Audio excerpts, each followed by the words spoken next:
All right, we are live, just sitting here with Joe Murray. I'm going to try to do this every day at noontime or around lunchtime every single day. I give you some thoughts on what's happening in the world. I'm trying to keep it a little less sports and a little bit more of everything else that's happening. So we do have Billy Lanni from 98.5 The Sports Hub. He'll join us in just a little bit. I want to get his thoughts on some things happening during this quarantine time. That's why I did this podcast. I want to stay fresh. I believe Billy's at the 98.5 The Sports Hub Studios, the Town Fair Tire Studio. So we'll bring him in just a minute. But we will recap Wrestlemania weekend and what it was. There was a Monday Night Raw last night. Also, I watched Better Call Saul. It was the best episode of the season. So I'll recap that in a little bit. And of course, myself and Billy Lanni go way back. So we'll go back in the zone in just a little bit. But feel free to comment during the show. We can pull those comments right up. Myself and Billy can both see those. So if you have any questions for us here, you can go right to Periscope and chat those bad boys in, or right to Twitter and chat those bad boys in and let us know how everything is going here. So we'll do about 40 minutes or so, and let's bring in William G. Lanni from 98.5 The Sports Hub.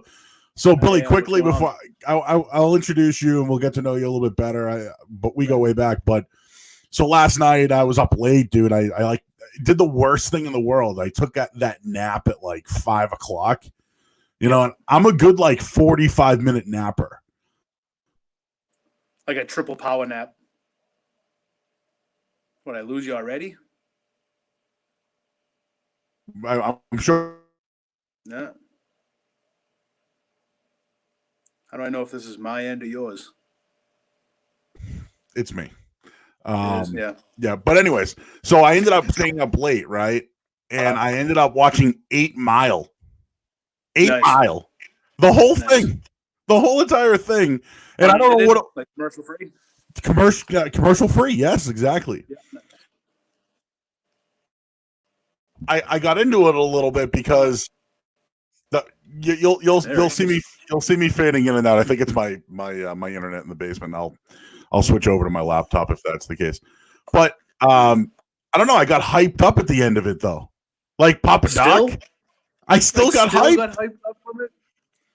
What was Papa Doc? We all loved Eminem, and then we all thought we could be freestyle rappers afterwards. And here we are now. Literally, everybody thought that. Right. But what was Papa Doc's deal? What, he was just like a dude who had a gun in the gang?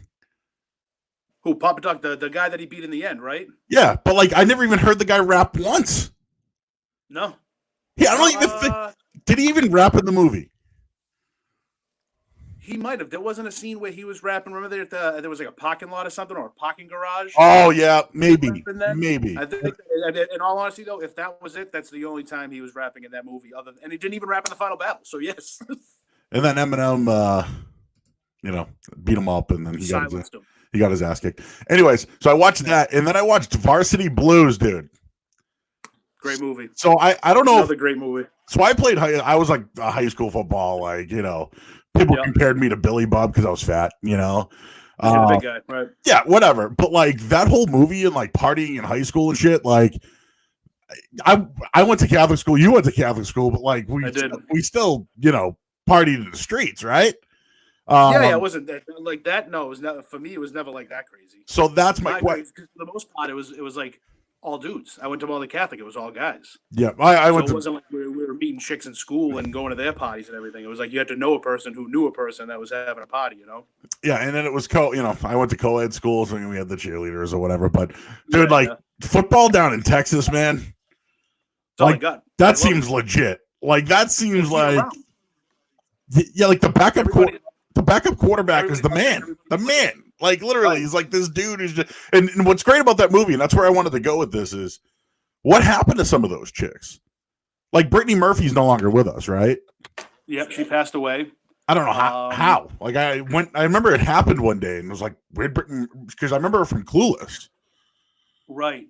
Yeah, there was something up. I know she had her issues, but there was a weird situation because he's either her fiance had died a couple months before or ended up dying a couple months afterwards. So I don't know if it was substance related or not, but that man, she passed away what seems to be like 10 years ago.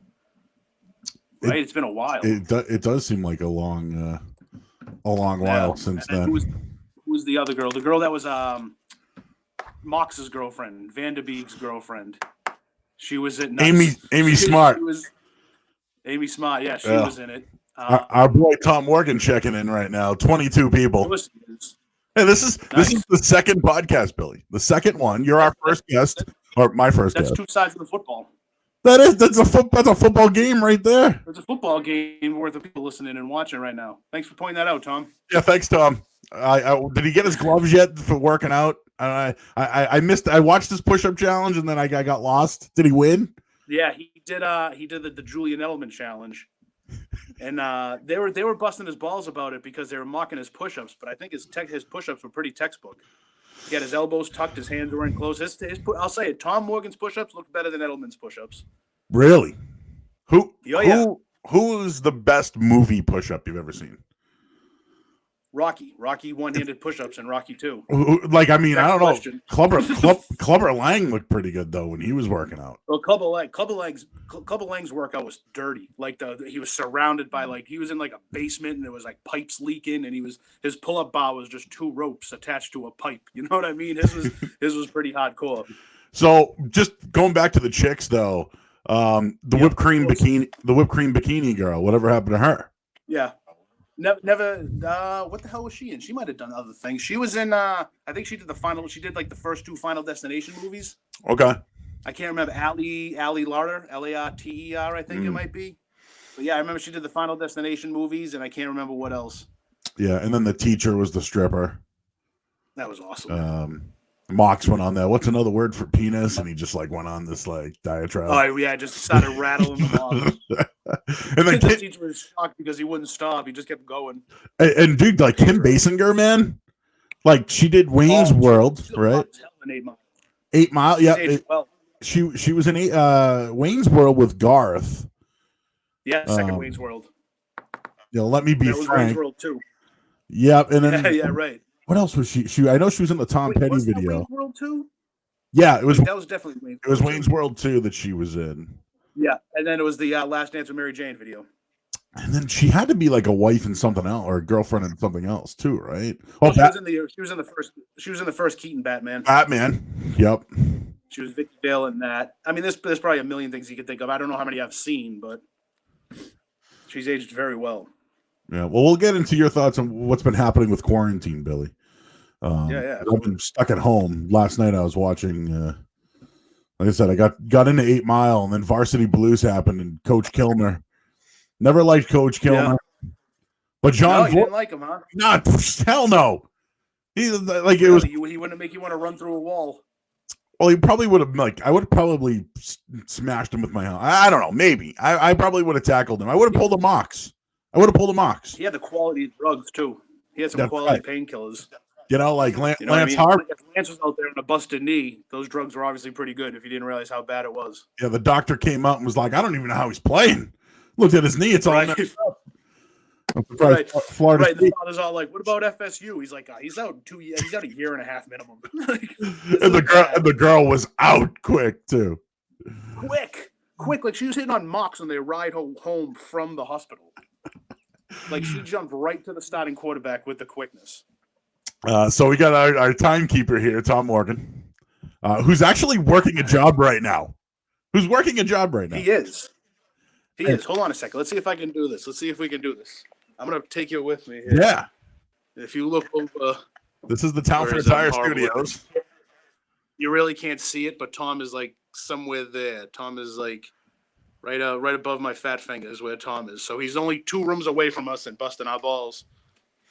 All right, Billy. So I got a couple of things I want to get to you about, but quickly, we go back, man, to 1510 The Zone, which is a radio station that had a 50,000 watt station.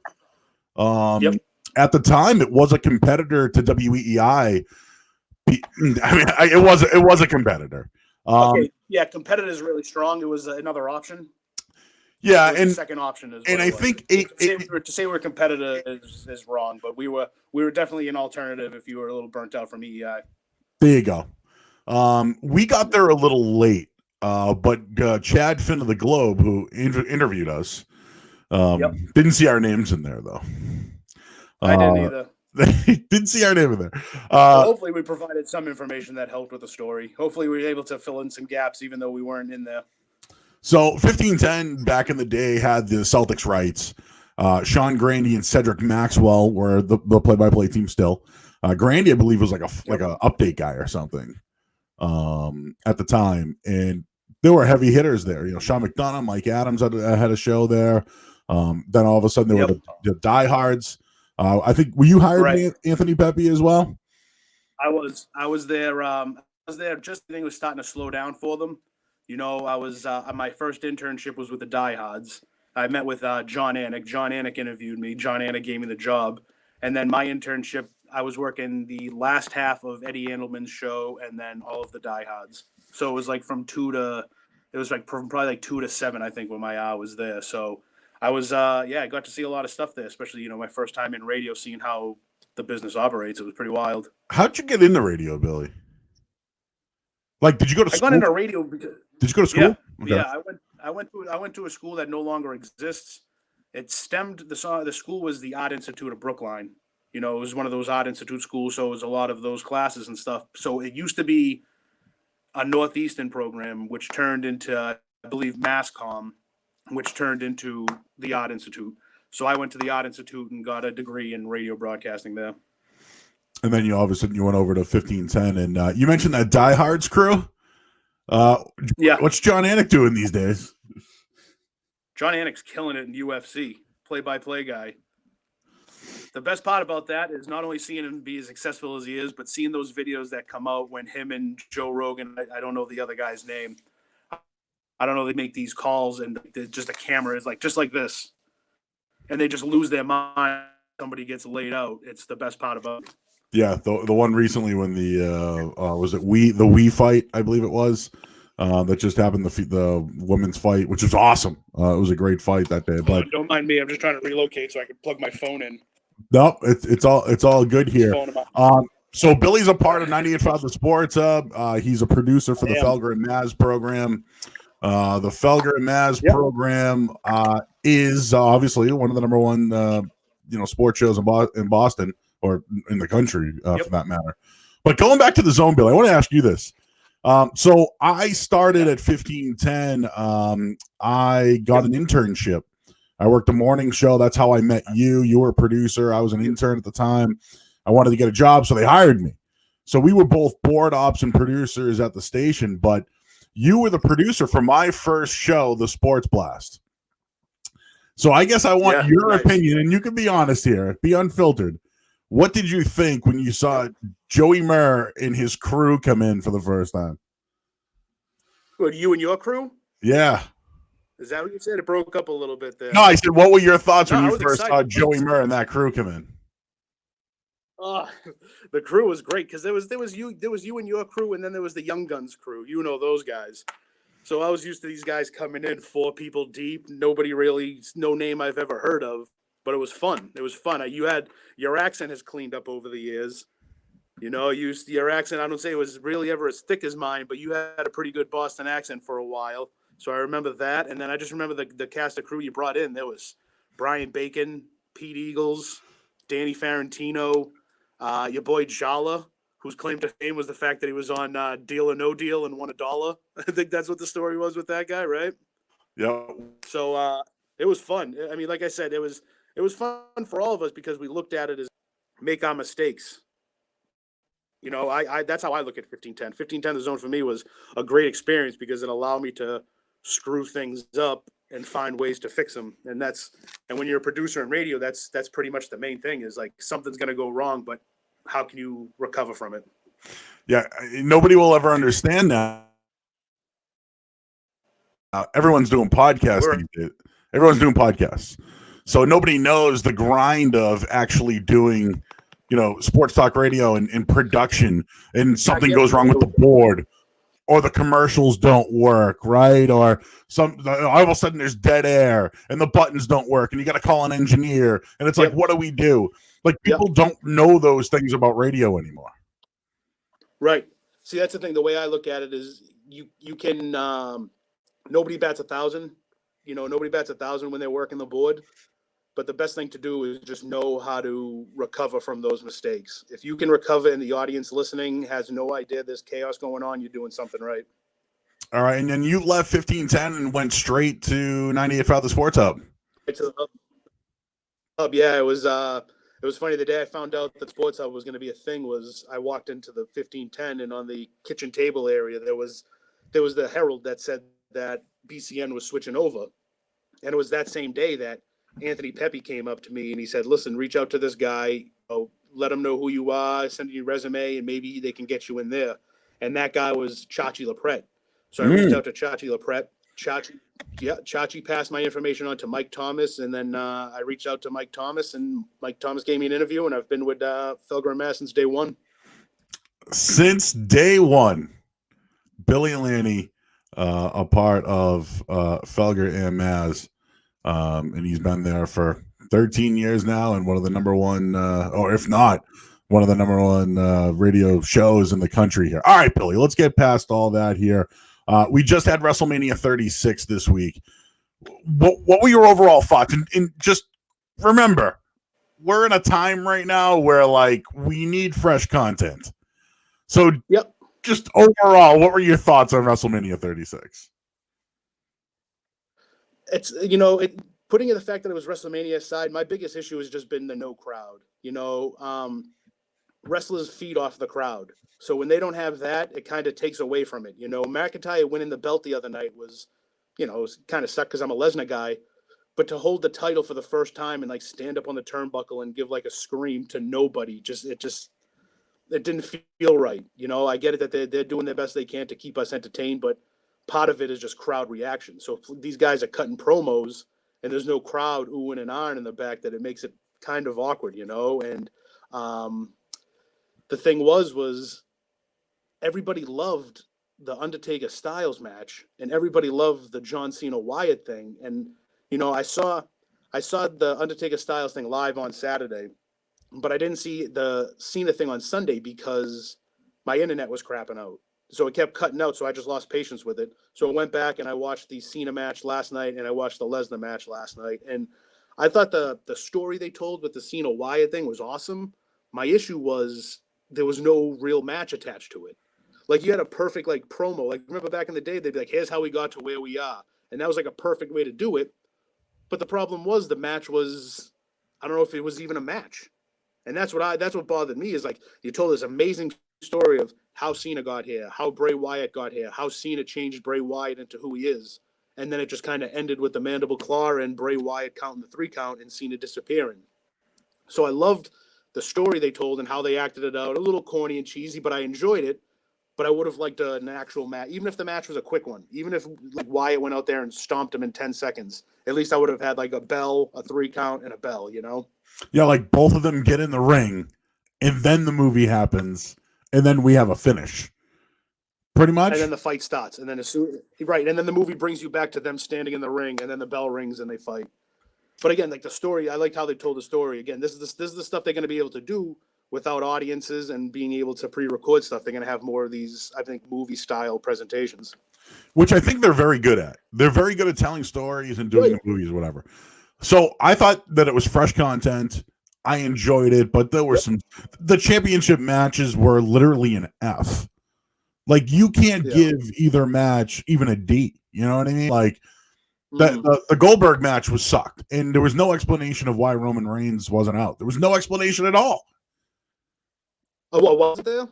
They on all of a sudden on SmackDown on Friday night, it was like, hey, so a new match, Braun versus Goldberg. Yeah.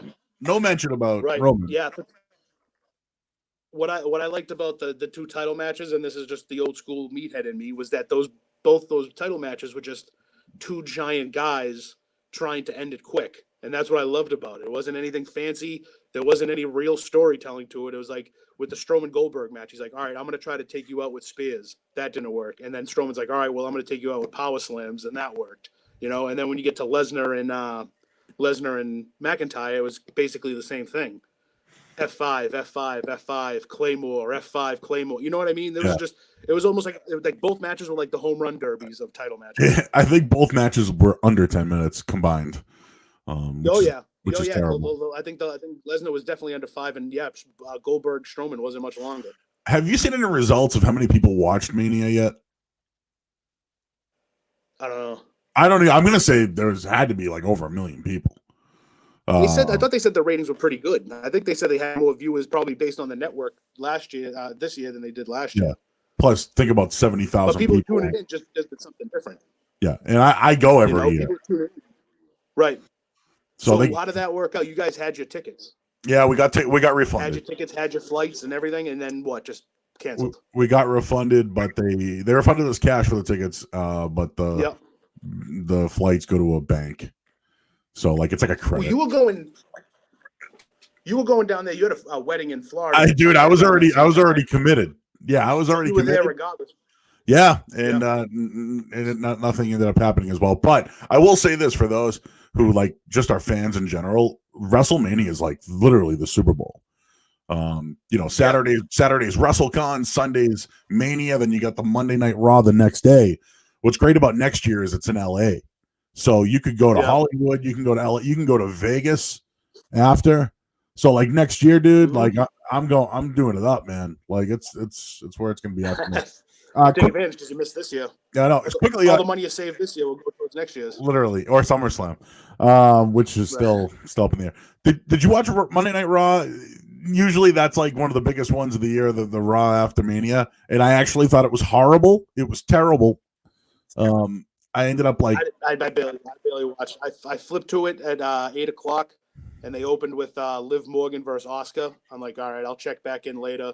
And then when I checked back in, it was a tag match, which turned into a 3-way tag match or a triple match, whatever the hell you call it, with the Street Profits and what's her name, Belair, the girl that can whip people with her hair. So no, I didn't catch in to see the rest of it or whatever. Spoiler alert! I checked out after that. Like for the most part, I'm flipping back and forth. Like, I saw she came back. Yeah. Nia Jax came back, and I'm trying to think what else. Yeah, it's tough for me to watch without the crowd because a lot of it is, like I said, these wrestlers are performing for these people. So when those people aren't there, it kind of takes a little away from it, you know? Yep. Like the surprise return. Nia Jax coming back, the place would have blown up. McIntyre winning the title, the place would have blown up, you know? The one thing that happened on Raw last night was they had an interview from McIntyre after Mania. And the Big Show comes out with a ref. And Big Show and McIntyre actually fought. And I was going to say, for a moment there, I thought that they were going to put the belt on Big Show. Oh, could you even imagine? Like not even a 5-minute title reign. So they didn't show that Sunday night, right? They didn't show it Sunday night. No, right, because I saw everything on the internet. It's like, Drew McIntyre's first title defense was the Big Show, and it was, minutes afterwards or whatever. Yeah. So I didn't know where the hell they showed it or how you would have seen it. Yeah. It wasn't cool. Let's just say it was but hey, they're going forward, man. They're like the only thing that's still happening. So Friday night we'll get something new. Monday we'll get some fresh content. We'll get AEW on Wednesday night as well. So we'll move on from wrestling. This came in from Reek. Billy, what's your job behind the scenes at Felgram as? You're a what? You could say I'm an assistant producer. So I handle I got screen calls when we don't have an intern.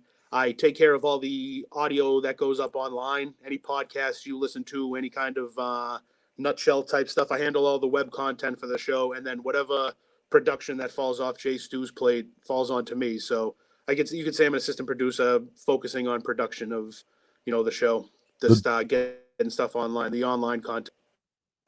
The director of communications. Right. They call me the director of communications. It sounds a lot fancier than the title actually is. All right, Billy. So we'll move on. And cool, if people want to chat in too, this is what it looks like. Your chat comes in, I click on it, and then we can both see it. I got this fancy hardware now nice. To kind of show how things look. I like that question though. You're a what? So who are you? I'm not much, Reek. Yeah, Reek. All I can think of is were you a Game of Thrones guy? I wasn't. No. All right, yeah, you wouldn't. You wouldn't No, get it's it. one of the shows everybody's seen and everybody loves, and I never got into it. Same thing with like the Tiger King. I think I'll watch it at some point, but I just haven't yet. So I'm played out by the Tiger King memes. Like out. I don't need any more memes. No, you don't enjoy a good meme? No, I do, but it's like, come on now. It was great for the week that we were quarantined, and it was like everyone needs to watch it. And we're on 3 weeks now, right? Going on 4 weeks now. Right. Yeah. 3. I mean, when I mean, I know. I don't even know. You drive to the office every day. I'm there 2 days a week, but like I've put jeans on once in a month. Yeah, nice. Well, no, I yesterday I officially. I was gonna ask you this today. I was gonna ask, when do you switch over to the shorts, Billy Lanni? Well, me and Jay Stu talk about it all the time. Jimmy switched over last week, which I was very impressed by, and I told him that my biggest thing is once I go to shorts, I don't want to go back to pants. So I think we might be at that point now. I think yesterday was the first day. Today's very nice. I think you're going to get a little chilly and a little rainy, but I think I'm still going to be wearing shorts. All right, Billy, would you say you're a homebody?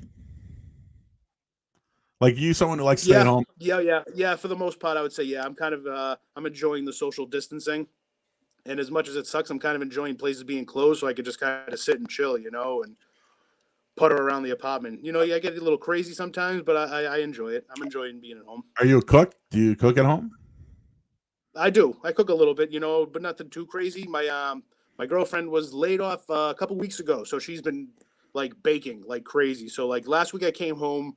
One day there were banana muffins all over the kitchen.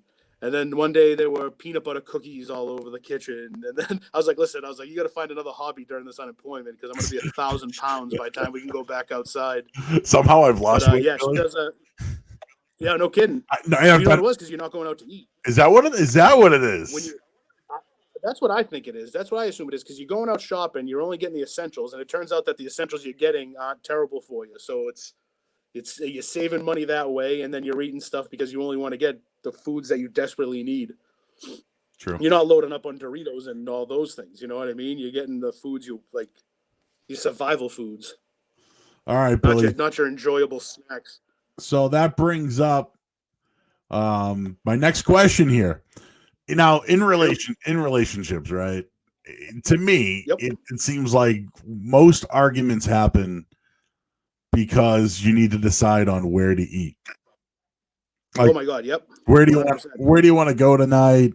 Whatever you want. You say you want, pasta, and it's like, no, I can't eat pasta. Too many carbs. Okay, right. Well, let's get fried clams. No, we can't do anything fried. Nope, nothing fried. Yeah. And I don't want a salad. And I don't want pizza. And it's like, well, what do you want? And it's like it's an argument. So I demand this.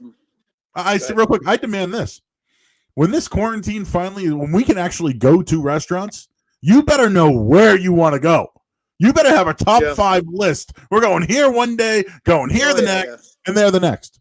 So I ask you this, William B. Lanni. Where's the first place you want to go when this quarantine ends? Kowloon. I'm going to the Kowloon. I'm going to Fuddruckers.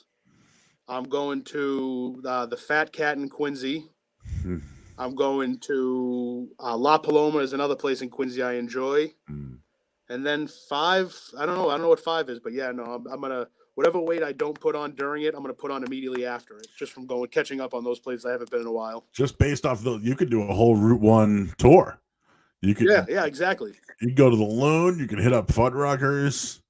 You could go to the Border Cafe if you wanted to. Yep. Which is good. Fuddruckers right there. La Paloma's a little, a little more local, I would say. Not a fan. No, I like it. Yeah, no, that's what I'm saying. Just because we've been in Quincy for about 5 years now, and that's one of the places we really enjoy. And right near the La Paloma is a 99, so you have options. Favorite quarantine snack, Billy Lanni? What has been my favorite quarantine snack? In all honesty, Joe, my snacks really haven't changed much. I try to keep to my normal snacks that I eat Monday through Friday. Once the weekend rolls around, it's more like, what are we cooking for dinner as opposed to what are we going to snack on? So if I could pick, let's see, what the hell have I been working? I don't think there's anything in particular. Sadly, there isn't. Like I said, my snacking, I've tried to keep it as normal as I can just so I don't go crazy while I'm home. Knowing that I'm at home, I'd be like, all right, let me get Doritos, go get these chips, let me go get these. But I'm trying to like keep my wits about me in the sense of trying not to eat too many terrible things while I'm home. So I don't have a particular snack for you.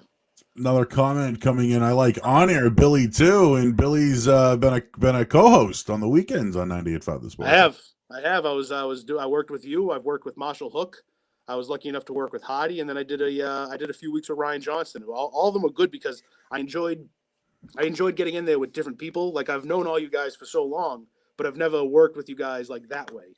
You know, I've always been on the other side of the glass working side, and because it allowed me to learn other people's tendencies and how other people do things. You know, you kind of learn how a person wraps up their take and when you have to jump in, stuff like that. So I was enjoying learning that, and hopefully when all this chaos ends, I can get some more run at it. Well, I do think the one thing I love about the Sports Hub is it has a little bit more authentic sounding people. Yeah. Like we're from here. Like we're two dudes that are from here, from the area. A lot of people our age, like we have probably the same opinions on some things, but most of these other guys are all these educated, college. I went to the Syracuse, whatever they call that, Newhouse or whatever. It's like, what, dude? Right. But that's the one thing I'd say that you bring to the table is that it's a little more. Yeah. And see, my thing is if we're having just a regular conversation, I tend to mumble and talk fast. But when I got on the air, I learned that I didn't really have to worry about my accent if I just kind of slowed down and just talked a little bit slower. Then it wouldn't have mattered that like my R's were non-existent or ing words didn't exist, So because I was in school and the lady I had for voice and articulation was a bitch, man. She was all over me all semester. And it got to the point where I was able to put the R's in my sentences and put my INGs at the end of words, but it was taken away from my own personality. So I didn't feel comfortable doing it. So when I realized that, she made me sound like I was never going to be able to get on the radio, that's when I took a liking to the production part of it. I liked being able to create bits. I like being able to cut sound. I like being able to know that I can cut something up and then within 30 seconds it could be played in the headlines. So I got my kicks from radio that and doing it that. And, it's been good because when Rick, our new PD, asked me if I was interested in doing it, I said, yeah, let's give it a try. Obviously I was nervous about it, but like I've worked with such great people, including you. And like I said, Hook, Ryan Johnson, and Hardy, that it made it real easy and very comfortable. I was surprised how quick the shows went by when I was on.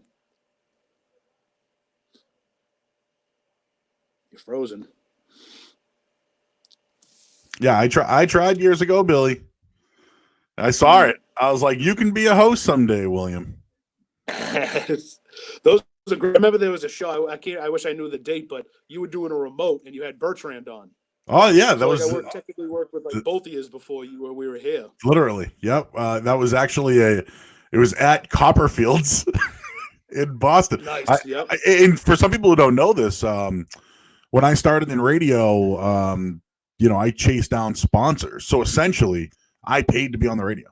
There was an hourly rate to be on the air, and I went and met sponsors in the area, and that's how a lot of guys make it. That's how I needed the reps. They weren't going to let a punk kid from Hyde Park with a bad Boston accent on the air. It just wasn't going to happen. Right. You know what I mean? So that's what was the what the hell was it? There was a Super Bowl Sunday that you were having all kinds of issues. Oh yeah, was it like some bar in Everett or whatever? And I couldn't figure out how. Everett, or was it? I thought you did one over by Is that Chelsea? Wasn't there a small? Oh yeah. Billy, whoever wanted to pay for me to be there, I was there. Yeah. So like I could thank countless restaurants, car washes, ice cream joints, like you name it, flower shops. Oh, whenever there was a holiday, man, I was like, what can we get for this holiday? Oh, Easter's coming. Let's get let's get those buffets going, like.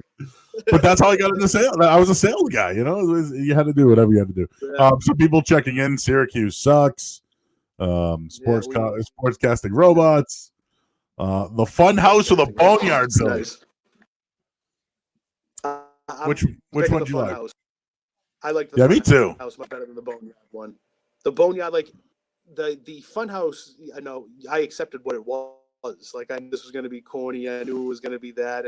But you hear a boneyard match. I'm like, all right. But I thought they put too much work into the boneyard match, you know. I read somewhere that it took them 8 hours to film that. So they put some serious work into it. And I didn't like the movie style of the fight. Like, it's wrestling. I just want to see regular matches if they're outdoors or indoors. But, you know, we understand it's all predetermined and fake, but it kind of sucks when you see like how much work they went into to put that match together. You know, it's good for them. Like you said, they have the crew to do it. They have the talent to do it. It's to me, it's not really wrestling, not real wrestling. All right, Billy, I know I've kept you longer, but we get some questions here. So, what show have you binge watched the most in quarantine?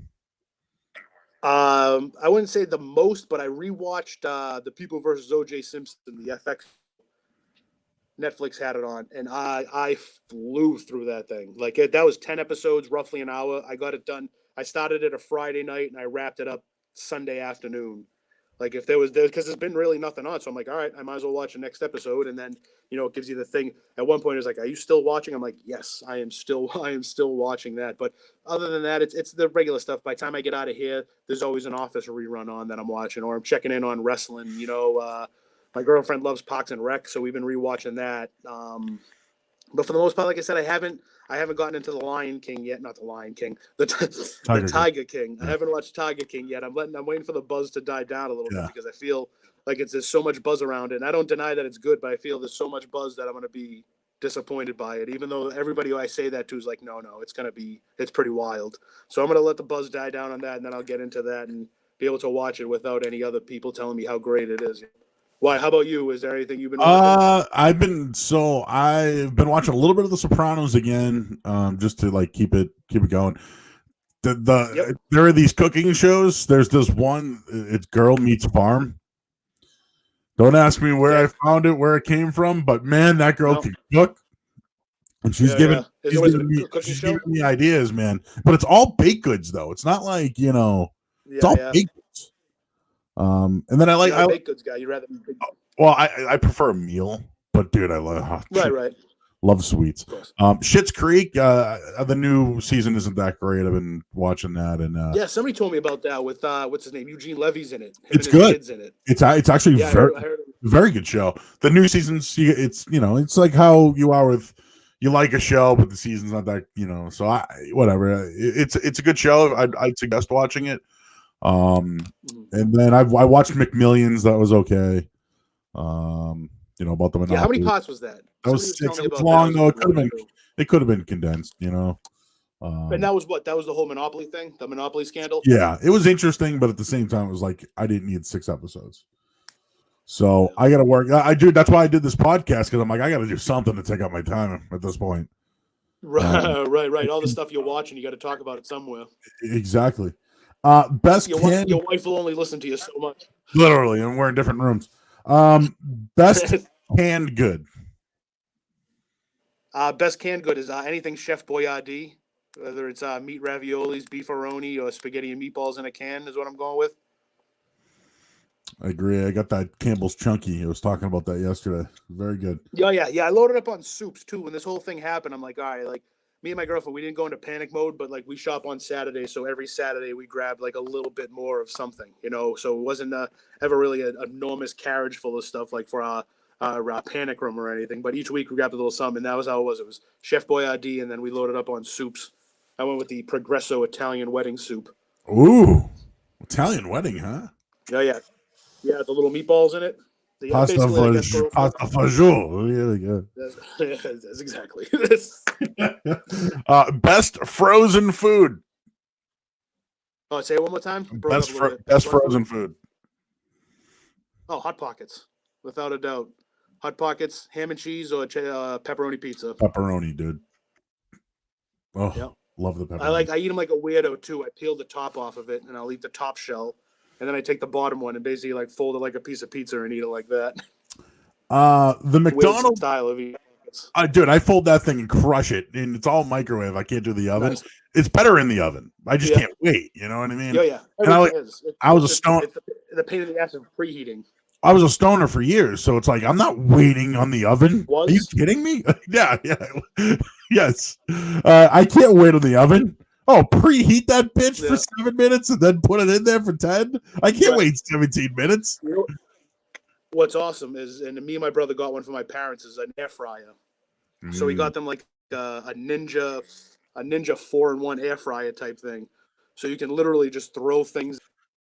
You set the timer and it goes, and it's crispy too, which I'm amazed by. Like, I don't mean to sound like an infomercial, but those air fryers are legit. It's like a Quiznos. It just always has that thing running. You know, when they pop that Right, thing, like it goes, the heat's always going and fanning it around. Like, we've been just going there and checking on my parents, and we just throw something in there, whatever they have in their freezer. It's like, all right, let's see how long it takes to cook this now. So, but yeah, the air fryer is worth the money if you want to get one, dude. It's worth it. couple more here, Billy. The McDonald's challenge, we've seen people attempt it. Yep. I can do it, and I don't want to brag about it. I don't even need to. Like, listen, I'm that kind of guy that I don't need to show you I can do it. I can do that under 90 minutes. Are you that confident? Here's my thing. I see the photo, and from the people I saw do it online, who the hell did it? I saw Jay King attempt it, and there was who was the other one? Oh, what was the guy's name? Either way, like, I look at the photo, and I don't think those are large fries and large sodas. And those guys did it with large fries and large sodas. So that's why I think if it was 4 medium sodas, 2 medium fries, and those burgers and nuggets. Plus, you got to look at the cups. Those cups were paper cups. They weren't the big heavy duty plastic cups they get when you get a large. Right. They were the medium paper cups. Yeah. But I think if it was large, I may be able to do it. I could definitely do it as mediums. Yeah. The key is to eat fast and don't think. And I need my dipping sauces. You know? Yeah. If I'm allowed dipping sauces, that makes it even easier. So you go quick, like you try to. Yeah, I eat as fast as I can. You wouldn't pace it out. No, I'd probably like. Well, I eat fast anyway. Like I'm a Viking when it comes to eating. Like I eat standing up. I eat fast. It's bad. My brain doesn't process when I'm full. You know what I'm saying? That's why I feel like shit after I eat. Because it's like, Joe, it's just sitting in your esophagus and still trying to process where it wants to go. Right. You know. Right. That's you eating with your eyes. Literally. Yeah, and then the drink is just trying to push it down a little more. Right. Thoughts on disposable gloves and masks in public? It's where we are. Like, I never thought, and I still don't wear them. I mean, I probably should, but it's kind of, especially after the I think it was the mayor, the governor recommended everybody doing it. I think when I shop this week, it'll be the first weekend that I'm in gloves and masks. Because I don't need them. Like, not that I don't need them, but I'm only around my girlfriend and I'm around the same coworkers I've been around with for the past month and a half. So the group of people I've been exposed to has been small as it is. And when I go shopping, everybody surprisingly has been pretty good about keeping their distance. And every place I go to, they got markings on the floor. So when you're in line, you know how to keep your distance. And I mean, that's all I really can do. Like I said, this might be the first weekend that I wear a mask. And by mask, I'll probably just throw a bandana over my mouth. I'm not going to try to go track down a bunch of surgical masks. I know, like they say, you can get away with like a little makeshift bandana, so I might do that. But how about you? Throw the shit out yet? Oh, I saw your tweet. Throw the shit away. Don't just toss it in a carriage or whatever. It got out of the store. Like, people are literally like loading up their cars, and then before they get in, they're taking it off and just throwing it on the ground. That's what's driving me nuts more than anything. Like, it's bad too because there are so many places that need these things, and you're just being wasteful with them. There are people that would murder to have your gloves and your mask, and you just use them one for a quick trip in the store and then leave them in the parking lot. It's gross. People are assholes. Literally. Thoughts on the show Hard Knocks? The reason why I ask is announced today that both LA teams, the Rams and the Chargers, will be on if there is a summer camp. What are your thoughts on the show Hard Knocks? It was all right. I enjoyed the Rex Ryan year just because it's, he's a character, and there was the whole like waiting for Revis to show back up aspect. Brian Cox was good in the Atlanta one, but for the most part, that's really it. I don't really have many other memories of it. I don't even know who did it last year. I didn't watch last year, and I probably won't check in on the LA teams this year. Was it the Raiders with Antonio Brown? Oh, right. Yeah, it was the Raiders because they were hoping for a big thing with the announcement to Vegas and Gruden and Antonio Brown and all that stuff. So yeah, it was Oakland. Now Vegas. Couple of people checking in on some deviled ham. Progresso.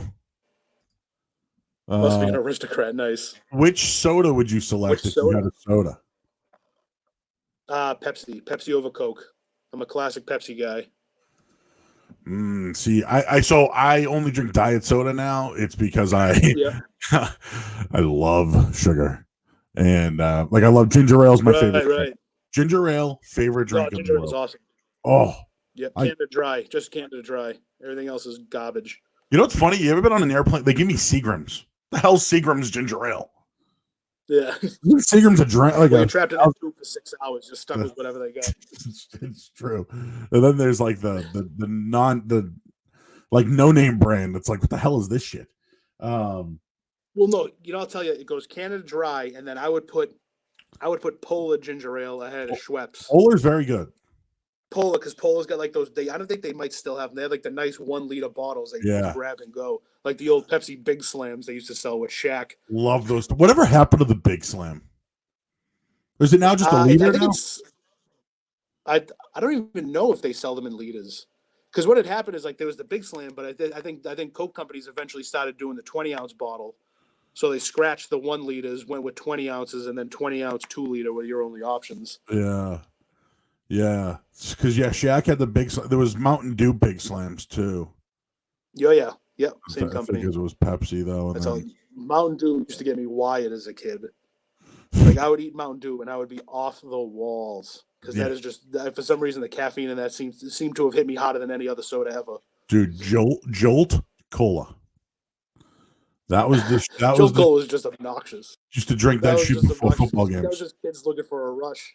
Literally before football games, it was like, what are we gonna do for a buzz today? It was Jolt was the Red Bull before Red Bull. Literally.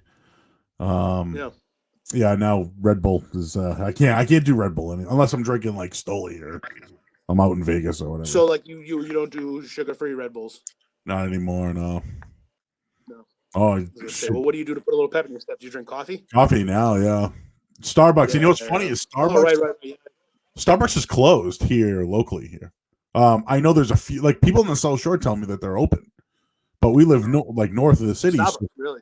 Yeah, it's not open on Route 1, dude. There's like 3 different ones.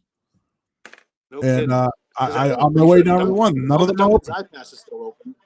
I don't even know if the one next to our radio station's open. The one that's within the supermarket? Yeah. I think it is though. I was gonna say I thought I saw Jimmy here a second ago. Jimmy always usually comes in with a green tea from there. So I assume if the supermarket's open, that must be open, but who knows? If it's a company wide thing, then they're probably I don't know. All right, 2 more questions for you, Billy, because I know you gotta work soon.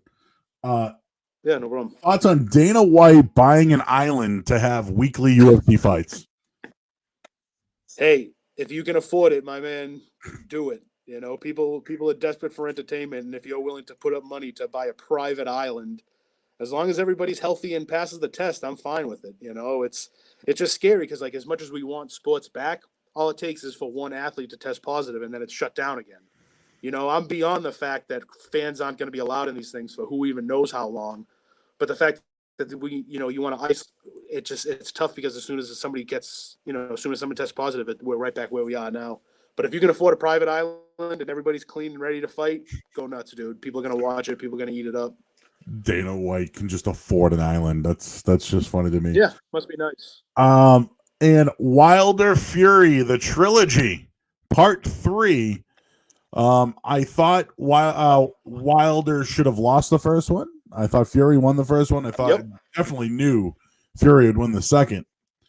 When it comes to a third, I don't know, Billy. I kind of feel like Wilder's not getting the love on the third one. Well, he's not gonna get the love on the third one because a lot of people lost the first one and he clearly lost the second one. So you see somebody who loses twice, you're like, what the hell's the point of this? But he had it in his contract to do the rematch, and you got to take advantage. If you have that ability to get a rematch, take advantage of it. Even if people don't think you have a chance, you might as well. If you're given the opportunity to get your title back, go for it. I don't know how he'll do. He has to change up. He has to change things up big time. Because he was a one punch guy, and Fury was able to avoid that one punch, and that exposed a lot of things. So maybe Wilder's back to the drawing board and maybe coming up with trying to become more of a boxer instead of a slugger, because that's what it's going to take to be Fury. Because to see Fury defend his size is amazing, absolutely amazing for his build to fight the way he fights. It's fun to watch, real fun to watch because he looks awkward. He looks he doesn't look like your typical boxer. He has a tiny torso and then big long arms and big long legs. So right off the bat, he doesn't look like your prototypical boxer, but you watch him fight and he can move and he can punch and he can avoid getting punched, and it's fun to watch. And Wilder's really got to do something to get Fury to beat him. I don't know if you saw this, but Wilder wore that heavy like Triple H thing to the ring. And Triple H made a comment recently on WrestleMania 30. Oh, I saw, yeah. Yeah, when I got to the ring, my legs were already tired. Amazing. It's amazing when people from sports entertainment can take shots at real athletes. Well, not real athletes. That sounds bad, but. Final question, Billy. This from a listener. Top 3 mob movies. Goodfellas. Donnie Brasco. And number 3, huh? The second Godfather. So Goodfellas, Donnie Brasco, Godfather 2. Yeah, I actually really love Casino. I don't know if Casino's good. It's long. Casino's good, but it's very long. It's very long, and a lot of people just say it's just a kind of a could rip off of Goodfellas, but it's the same director, so you really can't say that. Yeah. But it's the thing that bothered me the most about Casino was the narration. Like Joe Pesci's narration in that movie drove me nuts. Like it's one of those movies. I talk about it with Hardy all the time. You know Hardy. Hardy's a movie guy. And it's one of those movies where I'm like, man, if the narration wasn't in there, this would be so much better. Like with the movie Rounders. You've seen Rounders, Matt Damon and Ed Norton. Matt Damon's doing all this talk about poker playing. It's like, we don't know any of these people. You know what I mean? Poker wasn't the thing it was until after that movie. You know what I mean? If you had made that movie after the Chris Moneymaker thing happened and like poker blew up across the world, it would make a little more sense. But you had to be really invested in the game of poker to understand the stuff that Matt Damon was talking about. And maybe that's just ignorant on my part that I wasn't. But I'm sitting there, I'm like, oh my God, I don't know who these people are. I don't know what that means. Like, try Once Upon a Time. Didn't like it. Is that the Tarantino one? Right? Yeah, Once Upon a Time in America. Yeah. So I like that thing. I like A Bronx Tale. Good. I know. Like, good. It is what it is. But the lesson about getting into a car. Yeah, it's a great story. Opening the door. If she don't open it for you, she's out. That's a life lesson right there.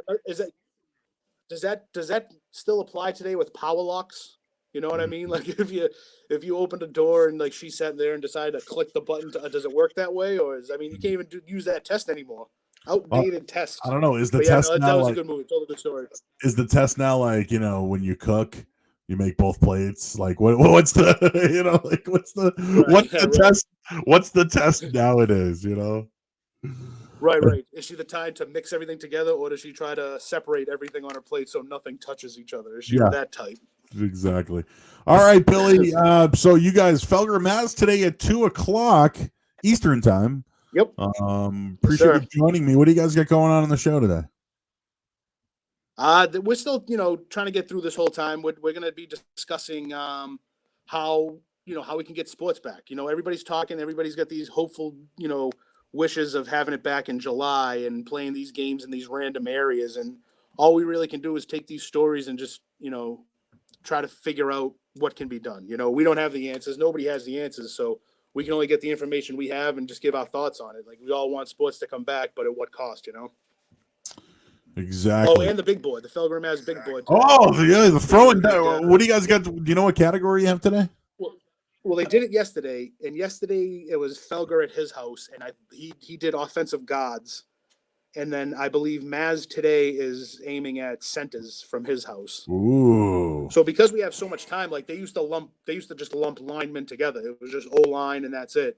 But because we have so much time and there's nothing going on, we're allowed to go in. The guys are going into each position, So it's a little more detailed big board this year than it's usually been. But it's tough now because it was so much fun having the guys in the studio doing whatever they could. Like last year, Murray brought in a wrist rocket. Like Murray was shooting the highlight with a wrist rocket, so it would hit the board and it would just leave a splatter mark. It was like a scene from Dexter. There was like stuff all over the place that we had to put tops down, make sure all the equipment was covered and stuff like that. It's a little different this year, but because of the whole quarantine situation, those guys are making the best of it, so it should be pretty good. The best was when Felger got behind the board and you just whipped that thing right at him.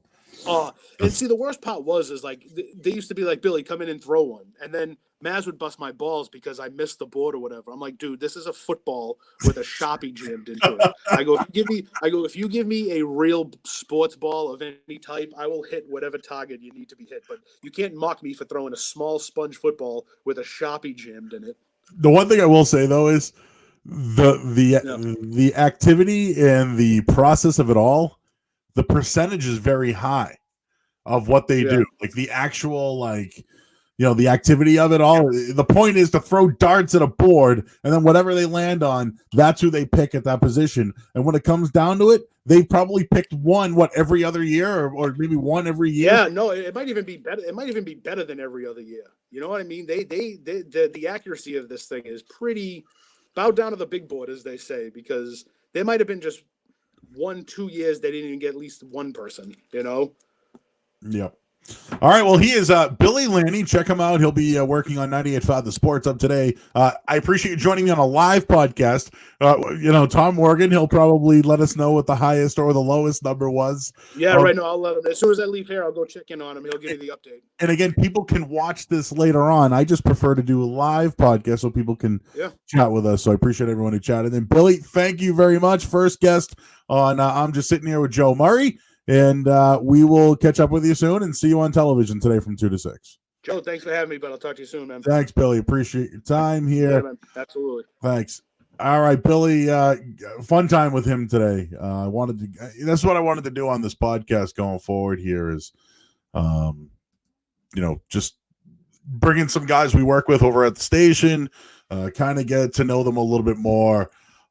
Again, a lot of us can talk sports. We can all talk sports. I can talk sports all day if you really want me to. That was the one thing I would say when I got hired at the Sports Hub. I was an athlete. I played 3 sports: football, basketball, baseball, and I was, really into it. I mean, when it came down to plays and designing plays and things like that was my game. I really loved the game of basketball. Learned it, played every day. Literally played football year round when I was in high school, went to camps, you name it. And when I wasn't playing football, I was playing basketball to stay in shape. And I was playing baseball as well, literally like from my whole entire life, like as a kid all the way up. So sports was always in me. I was working in the automotive business. I was listening to sports radio and I'm like, shit, I can do this. Like these guys get paid for it. Oh, and they're fat. Oh, this is great. Like I can do this. And some of my biggest influences, like Glenn Ordway, Mike Adams. Like I've met Mike a couple of times, and Mike was in the automotive business as well. Well, one day I went into a Ford dealer and I see Mike Adams there. I'm like, holy shit, what's up, man? That was a huge influence to me, and I was like, wow. So he does the radio and works this, and I did that for years. I'd work a full-time job and then do whatever I could on the weekends or nights, doing sports radio. But when I first got to the Sports Hub, I'll tell you this: we had this text line, right? The text line is worse than what you see on bathroom walls, like legitimately worse than what you see. And like, it was just hate. Who is this guy? What does he know? Blah, blah, blah. Terrible Boston accent. He laughs too much, like whatever. And, I thought I knew my shit. Like, that's what I came in here for. Like, I was talking 3-4 defenses and, get into the next level and, certain situations when it came to baseball and out of bounds plays. And like, it's like, you know what? After a while, I found out nobody gave a shit about any of that. It's like, what can you be to entertaining? And I don't know. I started like doing some like appearances on other shows. Like I started working with Felger Maz every once in a while. I'd work with Zone Beetle. I knew Beetle for years, way before the Sports Hub. I knew Adam Jones before 98.5. And I just realized one day, like, if I'm going to be here, I got to be different, man. Like I got to show my personality. And that was the one thing I learned. Like my first maybe 6-8 months at the Sports Hub was like difficult because I was trying to be this guy that, hey, I know sports. Like I can talk sports. And it wasn't about that. What it's about is keeping a conversation and being entertaining. And one day I'm like, I'm just going to talk about what I'm doing in my life. And come to find out, like I felt like the everyday man. The shit that I was talking about on the radio, people were like, yeah, Joe, like calling in, talking to me. And that was my approach. It's like, all right, I'm going to give you a leadoff thought on a sports topic. Here's what I think. Here's the phone number. Let's start the show. And then whatever was going on in the televisions in front of me or what happened in my day was or whatever, that's what I started talking about. And that's what I try to tell these young kids who are like, yeah, they write me letters like, hey, Mr. Murray, like, dude, don't call me, I'm Joe. Like, I'm just like you, man. I'm lucky enough to be on the radio, but that was like the one thing I learned quickly. And that's what I love about Billy. Well, you see with Billy, like that's what you get, man. Like when we hang out, that's how he is. So I wanted him to be one of the first guests on the show. Tomorrow, we'll have Dan Lifshatz, my partner from the Over Under 985 podcast. We're still on. We're going to be on Saturday mornings at 7 on 98.5 The Sports Hub, and we'll do a weekly appearance with Toucher and Rich at 7 a.m. Thanks to DraftKings, who kept us going there at the Sports Hub here. And during my downtime, I'm going to be doing this podcast weekly, so we'll have Dan on tomorrow. Just wanted to wrap up a couple of other things, that were on my mind this week. Sports, right? This Tom Brady thing from yesterday, he wrote in the Players Tribune, and he wrote, "I'm ready to embrace fully a team that is confident in what I do." So what? For 20 years, the Patriots weren't confident in what you did, Tom Brady. Like, what? Why did you even need to write this Players Tribune article? He penned this thing for the Players Tribune. I know that maybe it's like a Jeter thing. Quote, "Life is always changing, and in whatever decision you make or direction you choose, there's an opportunity. Choosing to leave New England and the only team I've known for 20 years to join a new football team is a great opportunity, a great change, a great challenge." He went on to make it clear that his challenge is indeed about proving something, but not to Bill Belichick or the Patriots or even his new team. He goes, "At this point in my career, the only person I have to prove anything to is myself. Physically, I'm as capable of doing my job as I've ever been. Now I want to see what more I can do. I want to see how I can be great." But he did write some other things that he said he's still excited. He's motivated. He wants to deliver for his new team, his coaches, teammates. He doesn't want to let anyone down. I'm going to live everything through what I got. One thing that he wrote regarding Tampa Bay in New England, and he goes, "They welcomed me as one of their own. They want to listen to what I have to say. I'm excited to embrace fully what I can bring to the Bucs. In turn, I'm ready to embrace fully a team that is confident in what I do, what I bring, and is willing to go on this ride with me." So does that mean Tom Brady and the Patriots didn't want to do that with him? Thought that was kind of interesting. What does Tom Brady have to write to the Players Tribune? How about a thank you note? Right? Has he done that yet? I don't even know if I know he penned a, hey, goodbye, I'm a Patriot for life, like whatever. We don't need the Players Tribune. And now I'm starting to think this whole Tampa Bay thing is like a Derek Jeter, let's go to Tampa Bay, like they, community, whatever, like maybe make a TB12 out there. From what I hear, a lot of athletes like to spend their time, their off seasons in that area.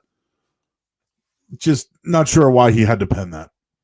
Not sure why he had to pen it.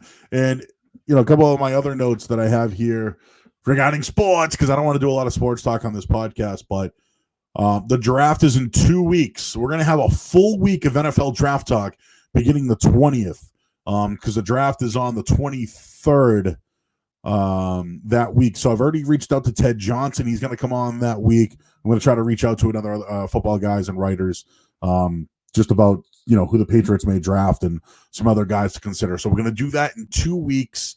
And we'll, the draft's going to be virtual this year. So it's going to be very interesting to see how the draft is this year. And, when it comes to injuries and not working guys out, that's going to be interesting. Major League Baseball is trying to start their season. And a report came out yesterday that they want to start something by May. And there was this idea about doing it in Arizona. And, they're trying multiple locations. Major League Baseball wants to get this thing started, meaning a spring training in May. I hope for it. Like, I think we all deserve a target date to try to make something happen.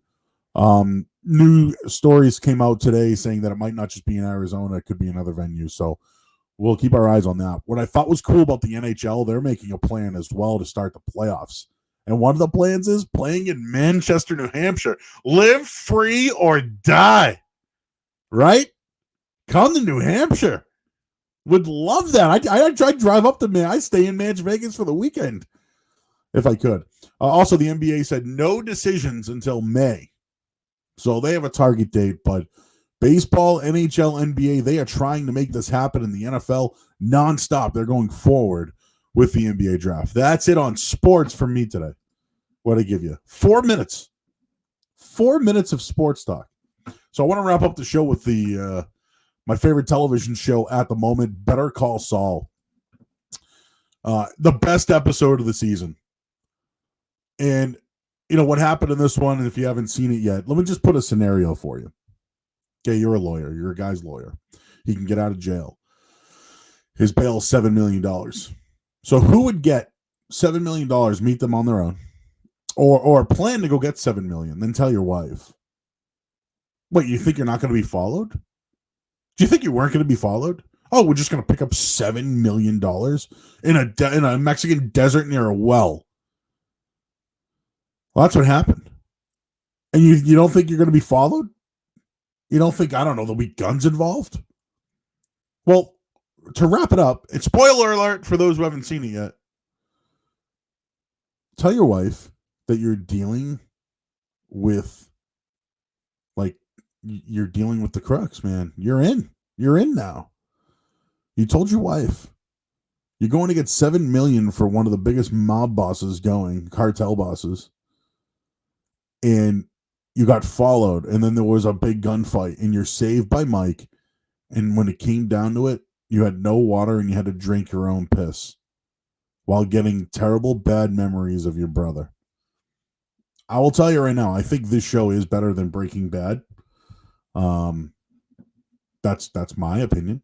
I'm sure some other people can, disagree with that one. But this Lalo character, I think he's going to stand out as one of the best characters in either Breaking Bad or Better Call Saul.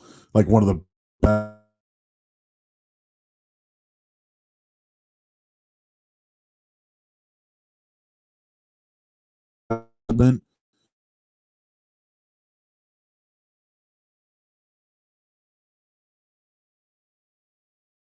She was married.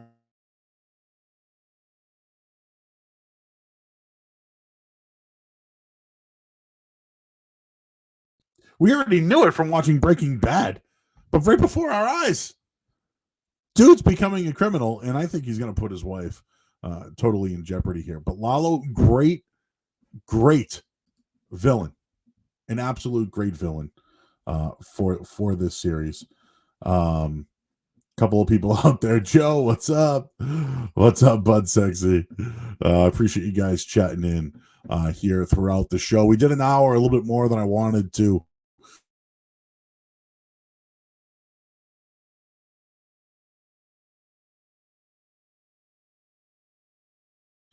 As I'm fading out a little bit here, but this show will be live. I'm going to try to do it around lunchtime every single day here. And, we're going to have guests on tomorrow. So I already got guests lined up for the rest of this week and next week as well. And then we'll have the NFL draft coming up in 2 weeks. We'll be live here on Twitter and Periscope. Thanks for everybody for chatting in. Thanks to Billy Lanni from 98.5 The Sports Hub as well. Appreciate everyone's support. And we'll talk to you tomorrow. And I'm just sitting here with Joe Murray.